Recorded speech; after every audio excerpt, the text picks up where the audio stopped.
Jadi gini, sebenarnya kalau untuk aspek yang ditekankan adalah yang pertama memang keselamatan atlet ya.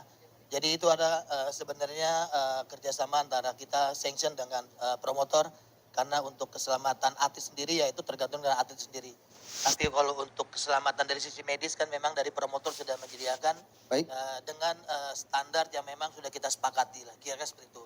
Kalau untuk aspek yang lain-lainnya sebenarnya ya sama aja sih. Sama aja ya? Sama aja. Kalau untuk penilaian boleh dikasih tahu nggak sih Bang, mungkin yang penilaian yang paling bagusnya untuk memudahkan atlet itu menang di malam fight-nya itu apakah tendangan bersih atau mungkin dominasi atau Oke. agresivitas ya seperti itu Bang? Oke, kalau untuk aspek menang udah jelas lah ya, kalau KO nomor satu lah pasti. Pasti. Pasti nomor satu ya. Kalau untuk penilaian sebenarnya itu sama sebenarnya, semua poin adalah satu.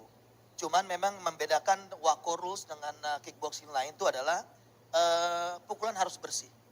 Pada saat fighter itu pukul atau dia menendang dan keblok walaupun dia masuk, itu tetap tidak ada poin. Makanya poin di kickboxing dengan rules Wako itu agak sedikit pelit poin. Jadi nilainya tuh nggak akan terlalu banyak. Karena kenapa? Karena dia punya gestur, dia punya formnya dalam memukul, dan itu harus memang sempurna. Contoh misalnya ada saat dia pukul, dia posisinya tidak terlalu lurus, itu kemungkinan besar tidak poin. Atau dia pukul kena blok baru masuk, walaupun jatuh, yang dihitung adalah jatuhnya. Tapi pukulannya itu tidak ada poin. Sorry, tidak ada poin, sorry.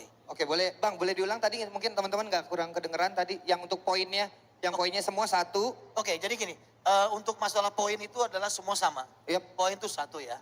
Nah, cuman yang membedakan adalah pada saat serangan itu harus bersih. Yep. Jadi tidak bisa pukulan itu atau tendangan itu keblok. Walaupun masuk, tapi kalau tidak bersih itu tidak poin. Terus kalau untuk formnya, bentuk gestur badannya juga harus sempurna. Jadi tidak bisa misalnya tadi seperti saya bilang bahwa pada saat dia pukul posisi tangan itu masih bengkok gitu. Walaupun dia masuk itu tidak poin. Jadi formnya harus sempurna dan harus bersih. Semua nilai satu. Contoh misalnya dia pukul, dia keblok, tapi masuk dan jatuh. Yang dihitung adalah jatuhnya. Itu hanya satu poin. Itu yang membedakan. Jadi andai seorang fighter itu dia pukul jatuh, bukan berarti dia akan menang. Karena hitungan poinnya tetap satu. Kira-kira seperti itulah. Oke, baik. Wow, got it. Alright. Kalau misalnya tadi untuk keselamatan, aspek keselamatan untuk atlet selama pertandingan dari medical check sampai pengawasan di ring, kayak gimana Bang dari Ya KBI? itu kan kita kerjasama dengan promotor ya yang Ya. menyediakan medisnya. Cuman standarnya memang kita udah sama-sama tahu lah. Sama seperti pada saat HSS 6 kemarin kan.